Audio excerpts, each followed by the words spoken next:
안녕하십니까. 저는 해군사관학교 명예교수로 재직 중인 명예교수 송강수입니다. 오늘 이 시간에는 시청자 여러분들에게 대한민국 해군의 천안함 폭침 사건에 대한 상세한 분석 말씀을 올려드리겠습니다. 2010년 3월 26일 대한민국 해군의 천안함이 북한의 연어급 잠수정에서 발사한 어뢰에 피격되어 폭침된 지도 벌써 8년이 지나가고 있습니다. 이 사건으로 말미암아 우리 대한민국의 아까운 해군 장병들이 46명이 사망하고 구조 작업을 하면서 한 분이 또다시 사망한 사건이고, 우리 남북 대치 상황에서 획기적인 파장을 주는 사건이었습니다. 이 사건이 일어나자 정부는 국내의 전문가는 물론이고 미국과 스웨덴과 일본을 비롯한 여러 선진국에서 전문가를 초빙해서 객관적이고도 공정한 천안함 폭침 사건에 대한 현장 및 원인 조사를 마치고 그동안 수집된 정황 증거에 따라서 천안함이 북한의 잠수정에서 발사된 의뢰에 의해서 폭파된 것이라고 결론을 내고, 이에 대한 결과를 유엔을 비롯해서 자유우반 국가들에게 공포한 바 있습니다. 그러나 유감스럽게도 지금까지도 폭침 그 자체에 대한 원인을 뒤집을 만한 명백한 증거가 없는데도 불구하고 사소한, 그리고 검증되지 않는, 그리고 선동적인 주장을 함으로써 다시 한번 천안함 폭침 사건에 대한 조사 결과를 왜곡하고 정부와 해군에 대한 불신을 초래하고 있는 일이 계속되고 있어 참으로 안타까운 일입니다. 이 시간에는 천안함의 공정하고 객관적인 사건과 현장에서 수집된 증거, 그리고 전문가들의 조사 결과에 따라서 다시 한번 여러분들께 천안함의 폭침 사건에 대한 명확한 진실을 말씀드리고, 그동안에 제기된 여러 가지 의문사항에 대한 명쾌한 답변을 드리겠습니다. 이 시간 이후에 천안함 폭침 사건에 대한 인말의 의심도 가지지 말고 사나한 장병들의 영령을 위해서 많은 기도를 부탁드리겠습니다. 먼저 대한민국 해군 천안함 폭침 사건은 2010년 3월 26일 밤 9시 22분경 백령도 인근 해상에서 정상적인 임무를 수행 중이던 해군 소속 천안함이 공격에 의해서 침몰되었으며 성조원 104명 중 46명이 전사하고 58명이 생존한 사건입니다. 사건의 경과는 보시는 바와 같이 22시 22분에 천안함이 사건이 발생해서 23시 13분까지 야간 수색하고 환자 후송이 끝났습니다. 천안함의 구조와 형태는 그림에서 보시는 바와 같이 천안함은 1999년, 1988년 대한조선공사에서 건조해서 1988년 해군에서 인수하고 사건 발생 전까지 약 22년간 운영된 함정입니다. 천안함의 주요한 위치와 무기 배치는 그림과 같습니다. 정부는 이 사건이 일어나자 천안함 폭침 사건 규명을 위해서 객관성과 투명성, 전문성을 확보하고 국제적 협력 체제를 지향해서 국내외의 민간인 전문기관에서 전문가 25명과 군 전문가 22명, 국회의원에서 추천하는 3명, 미국, 호주, 영국, 스웨덴 전문가 24명으로 조사단을 구성하고 다국적 연합 정보 분석 태스크포스를 운영하여 행위자를 규명하고 폭침 사건에 대한 원인을 조사하게 되었습니다. 조사위원회 편성 내용은 단장 밑에 부단장, 그리고 대변인과 그리고 과학 수사를 맡은 사진, 영상, 증거물, 시체 검안 등과 행정 구조 관리를 위한 분야, 그리고 폭발 유형 분석, 정보 분석, 그리고 외국 전문인 조사팀으로 구성되어 있습니다. 조사 활동 내용은 6월 30일까지 약 92일간 운영되고 이 기간 동안에 4차례에 걸쳐서 합동 조사에 대한 언론 발표를 하였으며 과학적이고 객관적인 정밀 조사를 통해서 조사 과정의 투명성을 확보하고 미국 등 각국의 전문가 참여로 국제적인 공신력을 확보하며 선체 인양과 선체 인양 후에 선체를 단계적인 조사를実施하고 과학적이고 체계적인 조사 활동을 하는데 목적을 두었습니다. 분과 활동에 나타나는 전문가들은 표와 같습니다.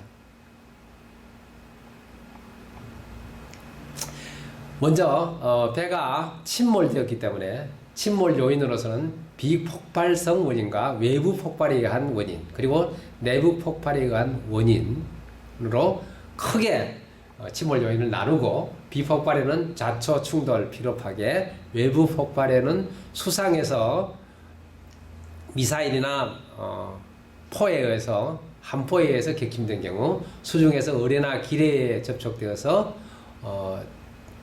폭발로 인한 침몰, 그리고 기타 요인으로 외부 폭발의 원인을 분류하고, 내부 폭발에서는 탄약고, 연료 폭발, 엔진 결함으로 그 원인을 분류해서 조사를 실시하게 되었습니다. 먼저 침몰 원인 중에 비폭발로서는 자초 충돌 피로 파괴가 있습니다. 그렇게 자초라는 것은 함정이 자초로 손상을 입게 되면 통상 배 밑에 길이 방향으로 배 밑바닥이 찢어지고, 특히 천안함과 같이 함수 선접에 소나돔인 함정이 자초되면 소나돔이 먼저 소나돔이 돌출해 있기 때문에, 그렇지만은 천안함에서 보시는 바와 같이 여러 가지의 자초로 볼 수 있는 사항이 하나도 없었습니다. 보시는 바와 같이 소나돔이 좌측 상단에서 소나돔이 그대로 남아있고 선저면도 깨끗하고, 그렇지만은 함정의 절단면이 어떤 힘에 의해서 하부에서 상부로 힘이 발생한 효과를 보여주고 있습니다. 환경적 조건은 천안함이 물속에 들어가 있는 부분은 3m 정도이며 침몰 지점은 수심이 47m입니다. 그리고 작전구역의 최저수심은 9m로 확인되었으므로 천안함이 해저에 접촉할 가능성은 전혀 없었고, 보시는 표와 같이 빨간색은 10m, 그 빨간 점으로 되어 있는 것은 천안함의 침몰 위치고, 그리고 파란색으로 갈수록 수심이 깊어지는 것을 볼 수 있습니다. 그래서 그 다음 요인으로서 자초에 대한 것은 배제되었고, 그 다음에 이제 충돌 요인으로서 일반적으로 선박이 항해 중에 충돌하면 피충돌선의 현적 외판이 찢어지고 충돌선에 피충돌선으로 진입하게 되면은 행상은 선수부의 행상과 거의 같이 됩니다. 그렇지만은 손상 지표로 보는 여러 가지 충돌로 볼 수 있는 파괴 양식이나 접촉 흔적, 사고 당시 활동한 선박 등이 전혀 없었습니다. 피로 파괴는 하중이 반복적으로 작용할 때 배가 파괴되는 현상으로서, 천안함의 유관 검사를 보면은 피로 파괴는 전혀 일어날 수가 없는 상황을 보여주고 있습니다. 그런 것 같이. 그리고 다음으로는 내부 폭발 요인으로서 탄약고 폭발에 의한 것이나 연료 탱크 폭발, 엔진 결함에 의한 폭발을 고려해 보겠습니다.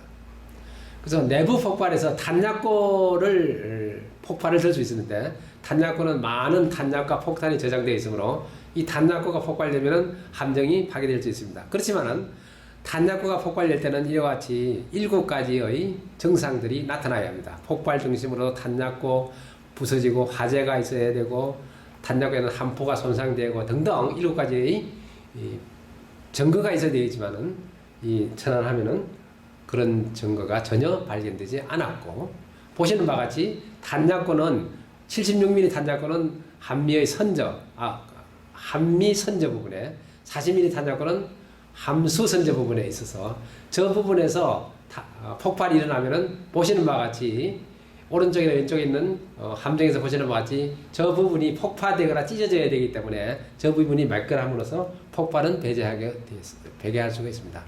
그 다음에는 연료 탱크에 의한 폭발로서, 연료 탱크는 하단 그림에서 보는 바와 같이 디젤 엔진실과 가스 터빈의 전면과 후면에 연료 탱크가 있습니다. 그 연료 탱크에서 폭발이 되면 마찬가지로 저 부분이 찢어지거나 폭파되어야 되겠지만은 저 부분이 매끈하기 때문에 연료 폭발도 없는 것으로 볼 수 있습니다. 그리고 디젤 엔진이 결함으로 폭발될 수 있으나 엔진도 마찬가지로 엔진실도 상처가 없습니다. 가스 터빈이 손상되는 경우에도 가스 터빈의 위치는 배 중앙에 가스 터빈이 거치되어 있고 그 앞면과 뒷면에 디젤 엔진이 있습니다. 그래서 저 부분이 배가 폭파되거나 가스 터빈이 폭파되어야 하는데 가스 터빈이 손상되는 것은 약간 있었고 헐스전리에 바깥 방향으로 휘어짐이 있었지만 그 다음 다른 손상 현상은 발견되지 않았습니다. 그래서 가스 터빈 결함도 없는 것으로 처리됩니다. 다음으로서 비폭발은 배제되었고 내부 폭발도 배제되면 다음에는 외부 폭발로 우리가 그 원인을 추정해 볼 수 있습니다.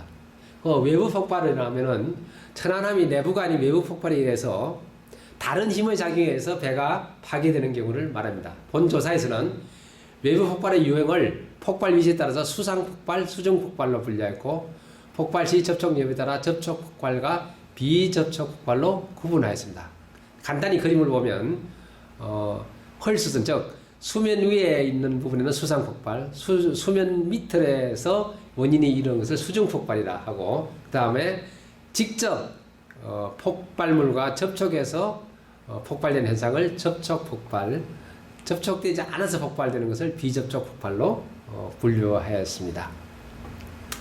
그래서 수상 폭발에서는 미사일이나 함포에 의한 함이 파괴되는 경우를 산정할 수 있는데 보는 바와 같이 수상에서 함포나 미사일을 맞은 흔적은 없습니다.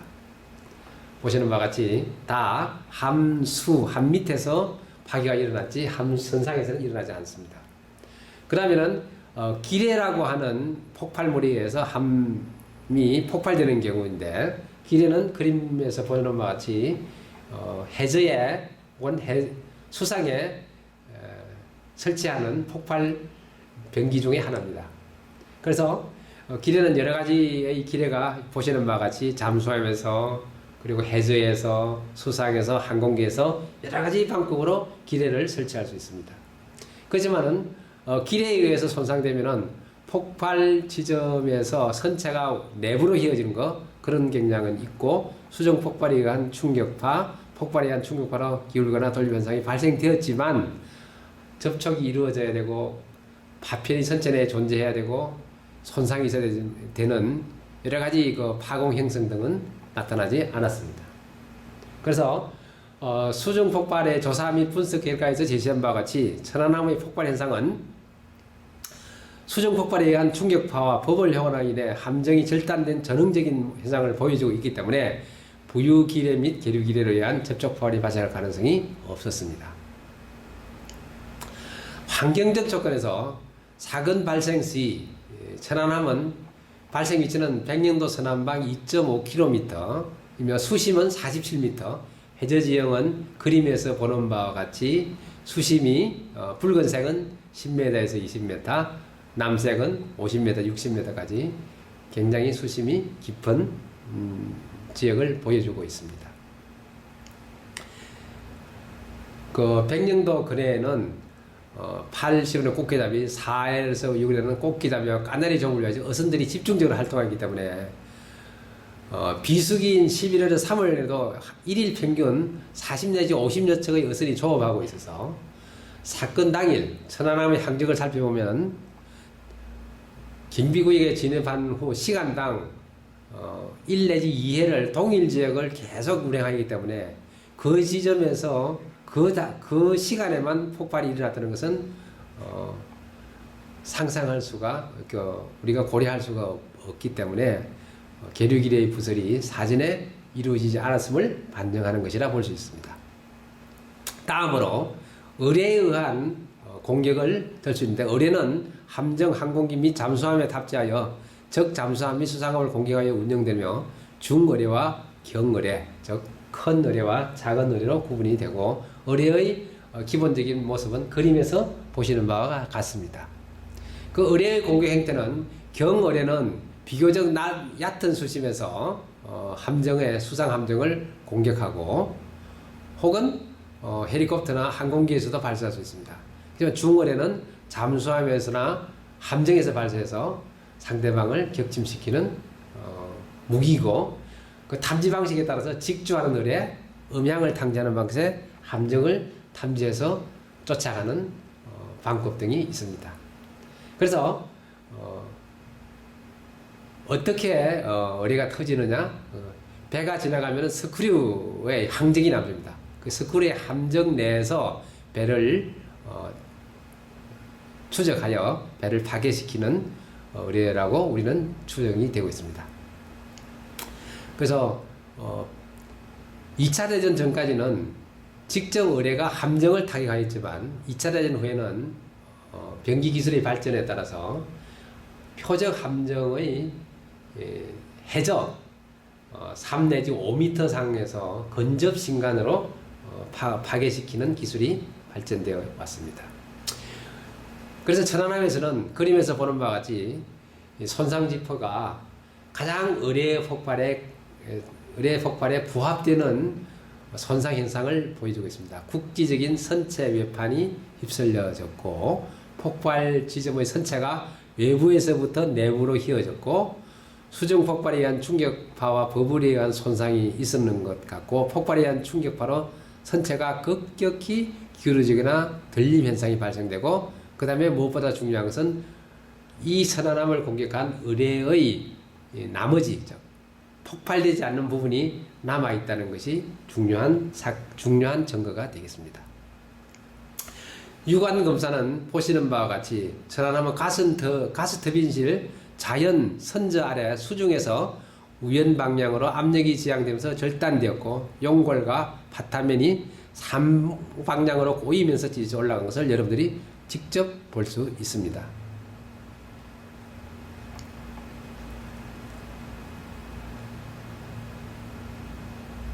그래서 천안함의 폭발의 현장 및 조사를 분석하면 천안함의 선체 형상은 첫째, 인장된 함수와 함미의 전체 모양, 선체 구조가 변형된 형상 및 절단물의 형태, 밀리고 눌리고 잘리고 끓긴 것 같은 미세한 흔적 등 4가지 점에서 실시되었으며, 이를 통하여 폭발이 일어나는 위치, 폭발의 크기와 방향, 선체에 미친 영향 등을 판단하였습니다.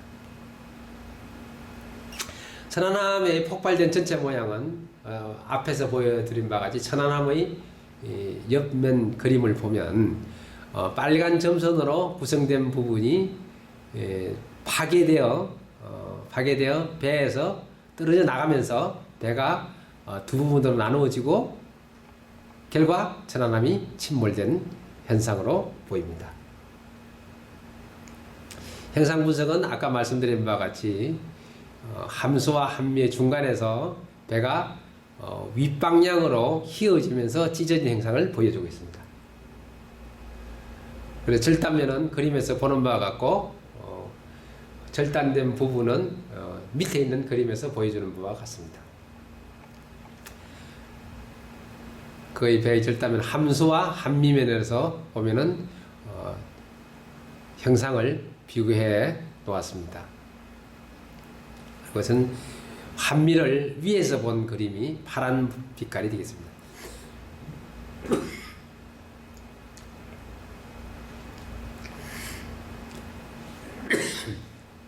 그래서 천안함의 모양은 배 중간 부분에서 외부에서 강직한 힘을 받아서 위로 찍힌 모양을 볼 수 있고, 여러 가지 배에 붙인 협착물이나 버블 흔적이 버블 제트에 의해서, 버블 효과에 의해서 배가 파괴된 것을 보여주고 있습니다.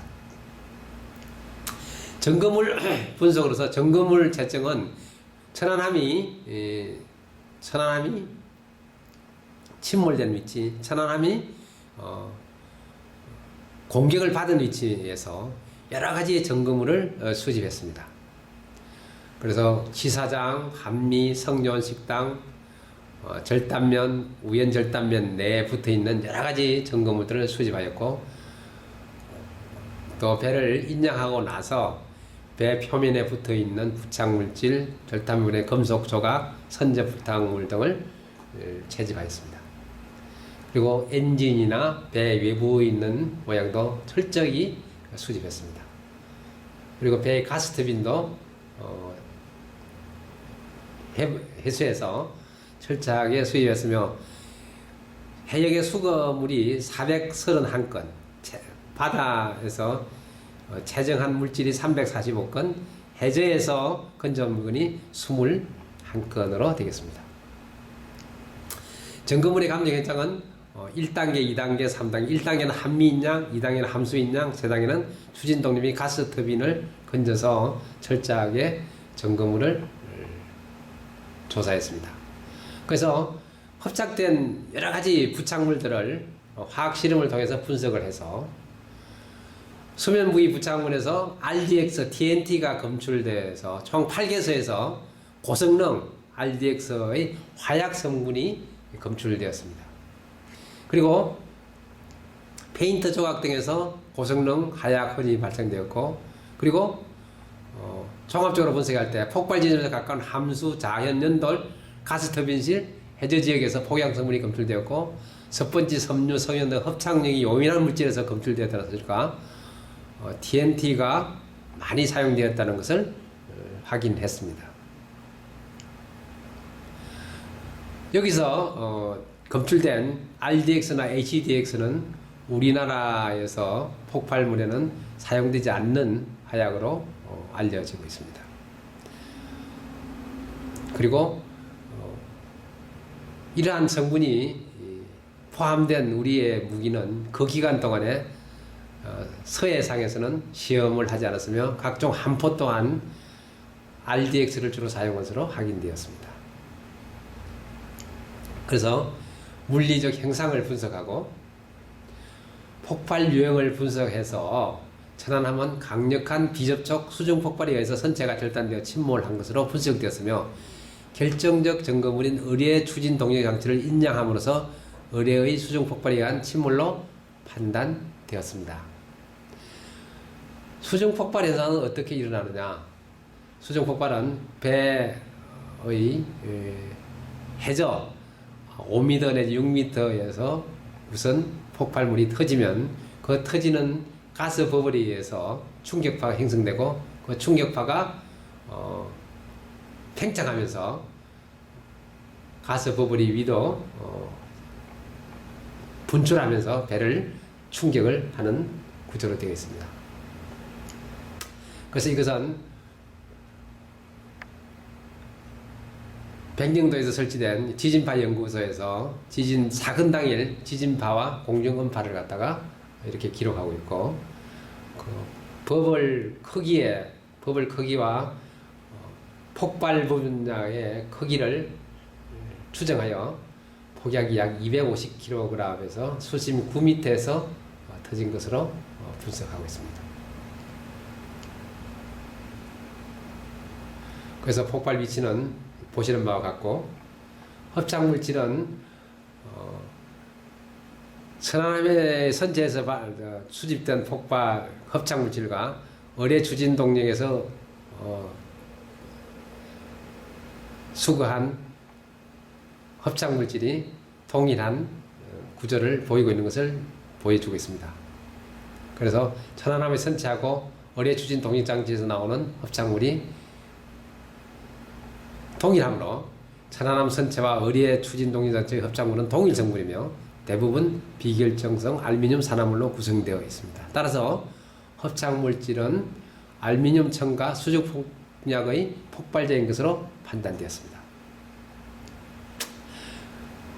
이상과 같이 비폭발, 비접촉, 수중 폭발의 여러 가지 사항을 분석한 결과 폭발 유형과 수거된 결정적 증거물을 종합하여 판단하면 천안함은 고성능 폭약 250kg이 탑재된 어뢰가 수심 6 내지 9m, 가스 터빈실 중앙에서 자연으로 3m 지점에서 비접촉 폭발로 형성된 버블 효과로 인해 침몰된 것으로 분석되었습니다.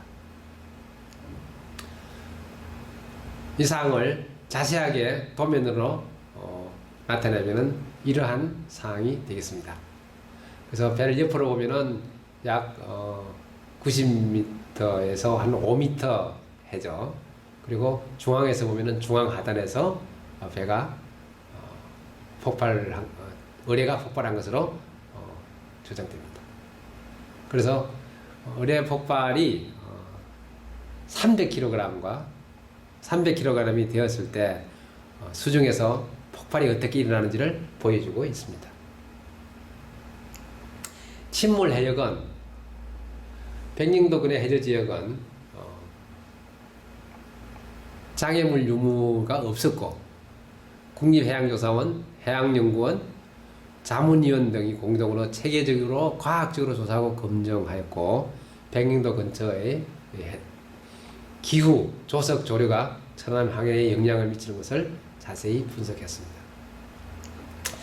백령도 근해 지역에는 아까 보시는 바와 같이 수심이 10m에서 60m까지 그리고 천안함의 한미가 있는 지점에는 약 그 부근에 정체모를 깔아앉아 있는 철선이 약 10m가량 있고 천안함의 한미가 있고 그때 천안함이 침몰된 지점의 수심은 37m가 되겠습니다. 그래서 그 천안함의 주변 그림은 이렇게 되겠습니다. 그리고 천안함의 침몰 위치는 빨간 지점에서 함수가 침몰되고 그 다음에 한미가 침몰되고 그 다음에 함수가 침몰된 지점을 나타내고 있습니다.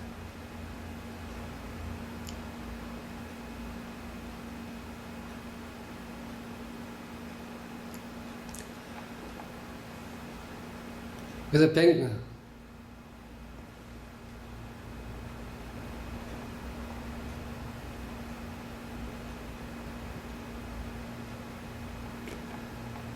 백령도 근처에 그 당시 해류 방향은 그림과 같습니다. 그리고 천안함은 우측 상단에서 보는 바와 같이 하살표 방향으로 항해하고 있었고 침몰 위치는 밑에 하단의 그림에서 보는 빨간 지점이 되겠습니다. 백령도 근해 조류는 최대 5노트로 강한 편이나 사건 발생 시간에는 조류는 정밀 시뮬레이션 결과 2.8, 3노트 정도로 됐으면 조류가 천안함 기동 및 북한 잠수정에 미치는 영향은 해역별로 차이가 있으나 속도 및 항해 조정을 통해 극복 가능한 것으로 판단되었습니다. 또한 북한 잠수정의 어뢰 운용 시에는 어뢰 속도 및 유도 방향을 고려할 때 조류의 영향이 미약하므로 기뢰 부설 시에는 정밀 부설을 위하여 저속 운항이 불가하기 때문에 조류 영향을 크게 받을 것으로 판단되었습니다. 그 어뢰 추진 동력 장치는 해군 탐색 구조단을 중심으로 해저 점검을 수거 활동을 하였습니다. 한국 측에서 기뢰 탐색함, 구조함 등 8척, 미군 측에서는 구조함인 살보함이 투입하였고 해양연구원의 장목, 2호도를 투입하였고 또한 106명의 잠수사, 로봇 미래호까지 통하여 증거물을 찾으려고 노력하였으나 현장인 백령도 핵의 경우 안개가 잦아 시기가 나빠 많은 제한이 있었습니다. 그러나 다른 효과적인 해저 점검을 수거반을 찾던 중 과거 공군에서 전투기 추락 사고 시 특수 거물을 이용하여 전투기 잔해를 수거한 사례를 확인하고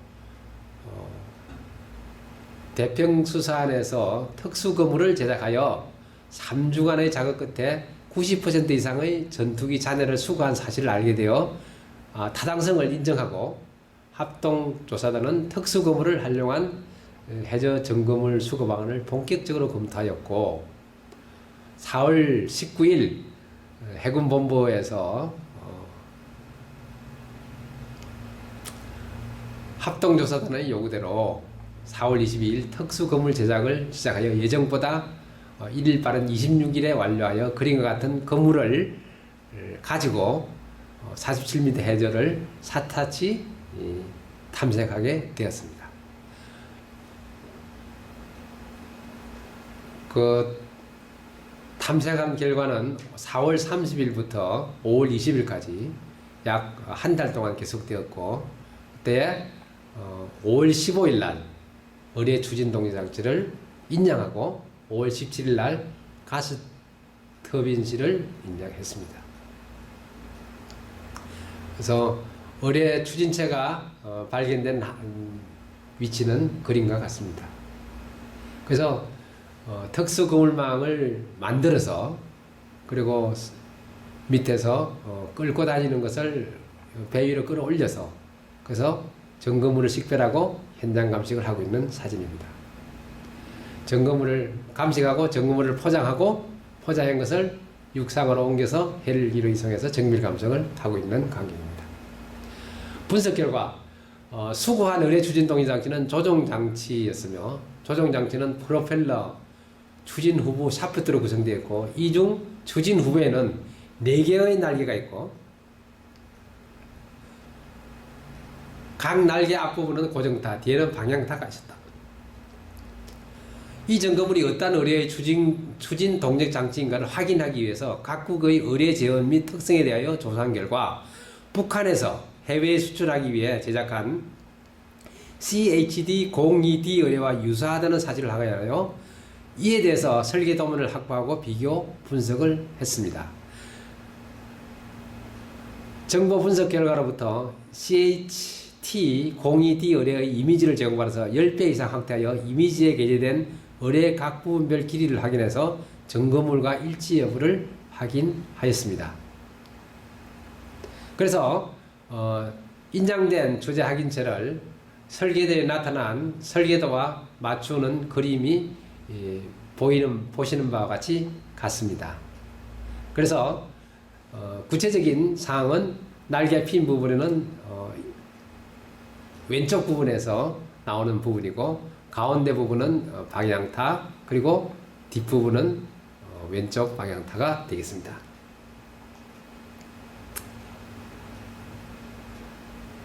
그래서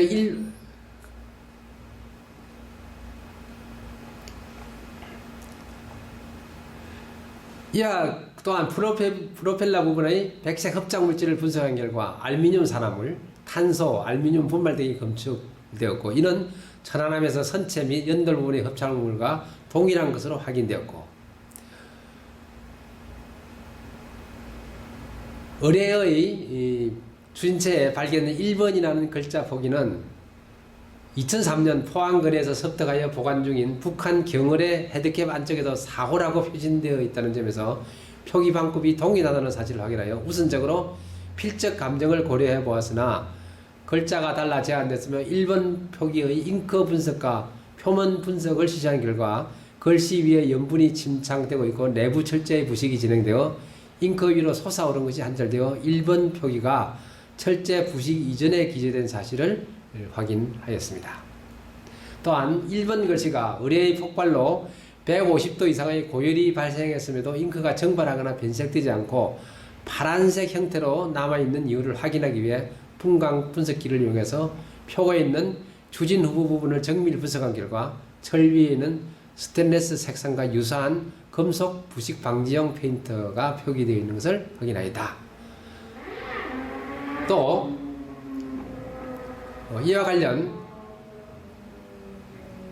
카이스트의 연력학 전문가 송태호 교수는 의뢰 폭발 시 온도 변화 연구를 통하여 폭발 시 생기는 3000도씨의 하염은 단열 팽창하면서 0.1초 만에 28도씨까지 냉각이 되고, 이 과정에서 하염이 디스크 온도를 바닷물 수온 3도씨보다 2 내지 3도는 올릴 수 있으나 1번 글씨가 써진 후면은 미처 열 전도가 되지 않아 온도 변화가 거의 없다는 연구 결과를 발표하였습니다. 또한 더 가혹한 조건에서도 추진부 어느 부분도 20도씨 이상의 온도가 오르지 않았으므로 추진 후보의 페인트 및 글씨는 열 손상을 입을 수 없다는 연구 결과를 제시하여 1번 글씨가 남아있는 이유를 과학적으로 증명하였습니다. 그래서 결론적으로 점검 우린 의뢰 추진 동력 장치는 북한의 의뢰 설계 도면과 크기와 모양이 일치하며 1번 한글 표기가 되어 있다는 점, 우리나라의 수중 무기에 대한 재물조사를 실시한 결과 이상이 없는 것으로 확인된 점을 고려해서 폭발 원점에서 수거한 의뢰 추진 동력 장치는 북한에서 제조하여 사용 중인 CHD-02D 의뢰의 산해물로 천안함이 북한 CHD-02D 의뢰에 피격되어 침몰하였다는 것을 확인하였습니다. 그리고 보이는 그림이 북한제 의뢰의 사진입니다. 결론은 다음과 같습니다. 그래서 침몰 원인을 의뢰 비경으로 판단한 근거는 선체 손상 부위를 정밀하여 분석한 결과 충격파와 버블 효과로 전체 연골이 건조 당시와 비교하여 위쪽으로 크게 변형되어서 위판은 급격하게 꺾이고 선체에는 파탄된 부분이 있었다. 점과 두 번째, 함정 내 외부의 표면을 면밀하게 조사한 결과 함정이 좌우로 심하게 흔들리는 것을 방지해주는 천안한 암정기에 나타난 강력한 압력 흔적이 보였고, 셋째로는 생존자들이 거의 동시에 폭발음을 1, 2회 청취하였으며 충격으로 쓰러진 자연 gen시병의 얼굴에 물이 튀었다는 진술이 있었습니다. 그리고 네 번째, 한국지질자원연구원의 지진파 공정원판을 분석한 결과 지진파는 4개소에서도 진도 1.5 규모로 감지되어 공정원판은 11개소에서 1.1 간격으로 이에 감진되었다. 지진파와 공정원파는 동일 폭발원이었으며 이거는 수중 폭발에 의한 충격파와 버블 효과의 현상과 일치하였습니다. 다섯째, 미국 측의 선체 변형 현상 분석 결과 수심 약 6 내지 9m에서 버블 200 내지 300kg의 폭발이 있었던 것으로 판단되었고, 여섯째, 백령도 거래의 조류를 분석한 결과 강한 조류에 의해서 기뢰 부술은 불가능하다는 점, 일곱째는 폭약 성분의 분석한 결과 HMX는 연돌, 함수, 절단면 등 28개소에서 검출되었으며 RDX는 연돌, 해저 토양 등 6개소에서 검출되었고 DNT는 함 안정기 등 2개소에서 검출됨으로써 HMX, RDX, TNT가 혼합된 폭약 성분임을 확인하였습니다. 마지막으로 민군 합동조사는 특수거물을 이용해서 침몰 해역에서 의뢰로 확증할 수 있는 결정적인 증거물로 의뢰의 추진 동력 장치인 프로펠러를 포함한 추진 모터와 조종 장치 등을 수거하였으며, 이 증거물은 북한이 해외에 수출할 목적으로 배포한 의뢰 소개 자료의 설계도와 크기 모양 등이 일치하였고, 천안함 선체에서 발견된 흡착물질과 의뢰 추진 동력 장치에서 발견된 흡착물질의 성분을 분석한 결과 동일한 성분으로 확인되었습니다. 이러한 모든 증거는 수거한 의뢰 부품이 북한에서 제조되었다는 것을 말해줍니다. 천안함은 결과적으로 의뢰에서 수중 폭발로 인한 충격파와 버블 효과에 의해서 절단되어 침몰되었고, 폭발 위치는 가스 터빈실 중앙으로부터 자연 3m, 수심 6 내지 9m 정도이며 무기 체계는 북한에서 제조 사용 중인 고성능 폭약 250kg 규모의 의뢰로 확인되었습니다. 의뢰를 공격한 북한 잠수함의 가상 침투로는 그림에서 보는 바와 같습니다. 이렇게 해서 여러 가지의 가능성에 대한 세밀한 분석과 현장 조사 그리고 점검을 채취 수거를 통해서 천안함의 폭발 원인이 북한에서 생산된 의뢰에 의해서 이루어진 것임을 명백하게 증명할 수 있었습니다. 다음에는 일회성 및 비전문가의 견해에 대한 확인입니다. 여러 가지 지난 8년 동안 끊임없이 업모설과 유언비어를 계속해서 재생산해내고 있습니다만은 이러한 상황들은 결정적인 증거가 불성실할 뿐만 아니라 이러한 주장을 하는 개인이나 단체나 그 기관이 전문성이 결여된 상태라는 것을 여러분들이 상세하게 이해하고 상세하게 확인해 주시면 좋겠습니다. 그러면 지금부터 여러 가지 설에 대한 견해에 대한 확인을 해 드리겠습니다. 이것은 힌두나 불교 자연의 경계에 나오는 코끼리를 만지는 6소경의 논설에 대한 우화입니다. 그래서 이것이 중국에서 와서 옛 그림에서 장님이 코끼리를 만지는 그림, 그리고 서양에서 만화에서 나오는 코끼리의 여러 부분을 장님이 만지면서 각자가 상상하는 모양을 보여주고 있습니다. 마찬가지. 그래서 각자의 부분과 각자의 촉감과 각자의 경향에 따라서 여러 가지를 하고 있으나 전지전능하신 하느님은 코끼리라는 것을 정확하게 말씀해 드리고 있습니다. 그래서 체계공학적인 이론에서 중요한 문제에 대한 시스템 엔지니어링은 뒤로 물러나 큰 그림과 숲을 보고 끊어진 부분이나 나무가 아닌 전체적인 문제를 확인해야 그 문제의 본질에 접근할 수 있다는 것을 보여주고 있습니다. 폭침 원인에 의한 비판으로서 암초에서 자초되었다? 암초는 마찬가지로 해당 지역에 암초가 없습니다. 암초에서 자초되면 함수에서 길게 찢어지고 초기암 이쪽이 자초되었으나 두동강 나지 않은 것은 밑에서 보는 2007년 독일의 기레전암, 2009년의 미순양암 하와이 근처에서 자초된 모습, 2012년 중국의 군함이 남중국에서 자초된 모습, 2013년 미국의 소해함이 자초된 모습, 그리고 스페인 해안에 여객선이 자초되어 10년 동안 방치되어도 배가 파괴되지 않는 것을 보여드리고 있습니다. 그래서 사건 당일 천안함이 운항한 지역에는 수심이 20m 이상, 그리고 천안함을 자초시킨 암초가 없습니다. 제도에서 보시는 바와 같이. 그리고 군함의 선체 가운데 7, 8m 부분이 공중으로 산화돼서 없어지는 현상이 과연 자초를 통해서도 나타날 수 있는지 과학적으로 그 증거를 제시하고 가장 중요한 원인과 결과에 대한 이 두 가지의 해답을 제시할 수 있어야 되는데 어느 누구도 암초와 선체가 공중으로 폭파된 현상에 대해서는 자초로서 설명하는 사람이 나타나지 않고 있습니다. 그러면 온도 문제는 아까도 본문에서 나온 것처럼 1번 글씨 부분은 0.1도도 안 올라갔다. 그러므로 1번 문제는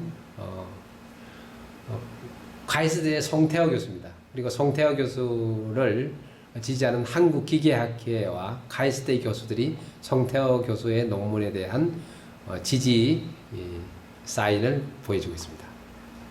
그리고 연평도에 포약 시일 때 육상에서 그렇게 화염이 나오는데도 1번 글씨가 선명하게 보이고 있습니다. 그리고 러시아 조사단은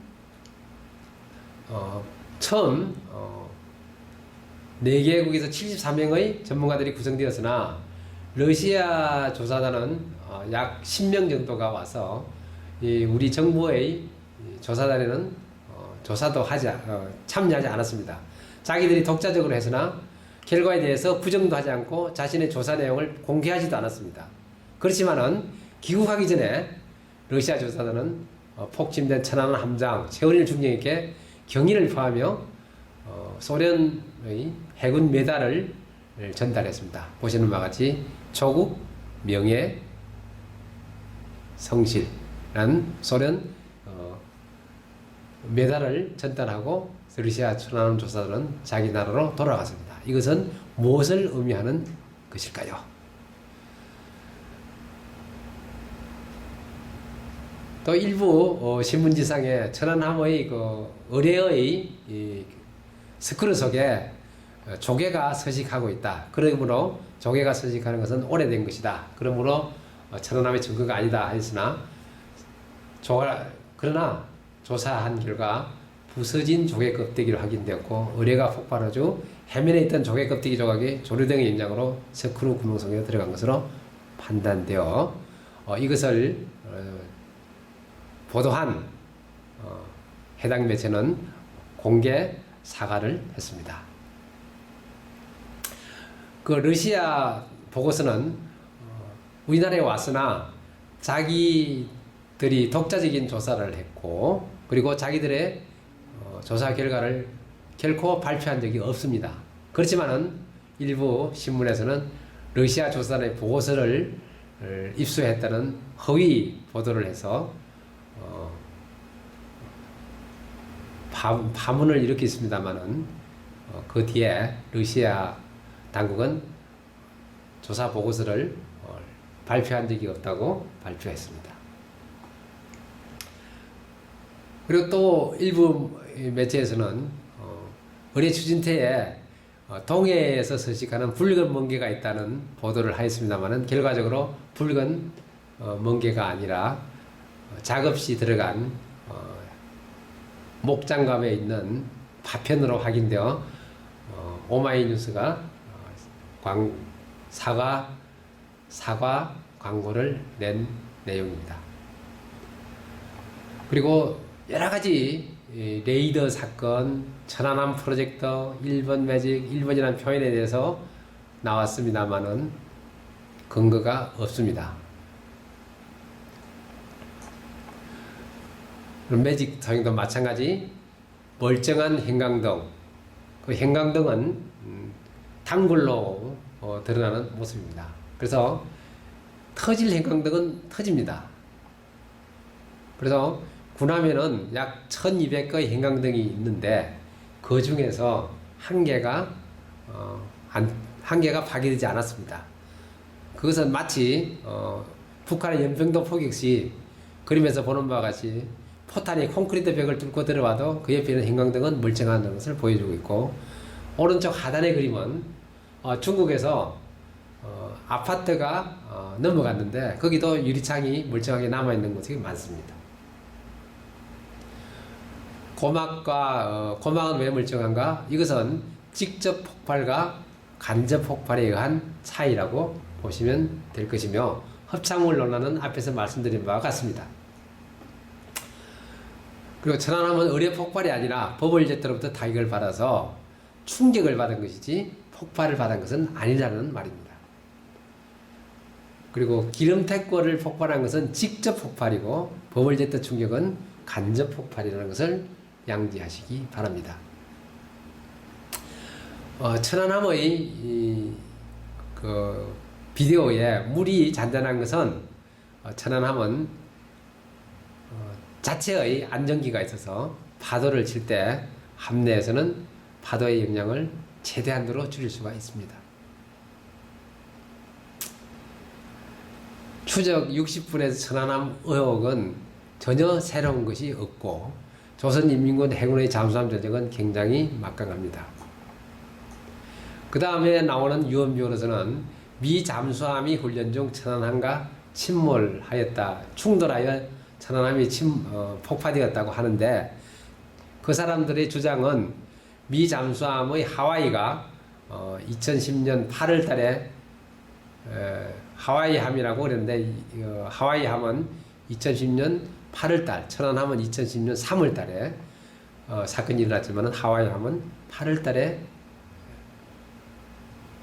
달에 요코스카에 도착했습니다.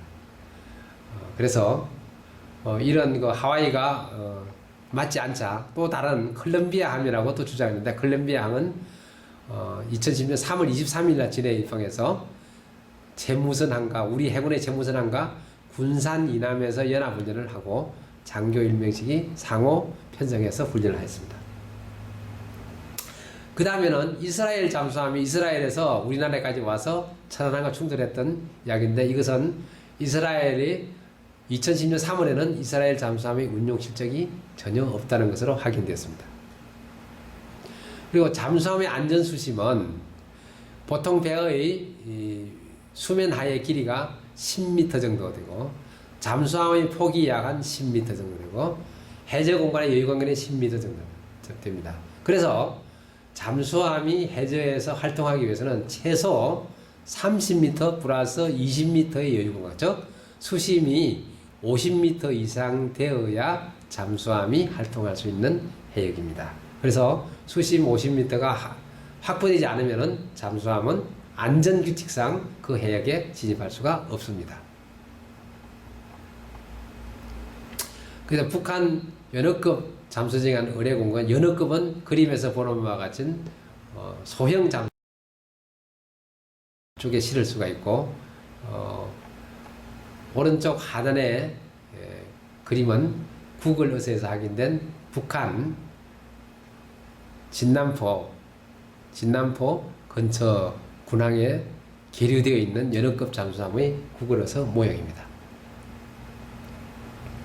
그래서 여러 가지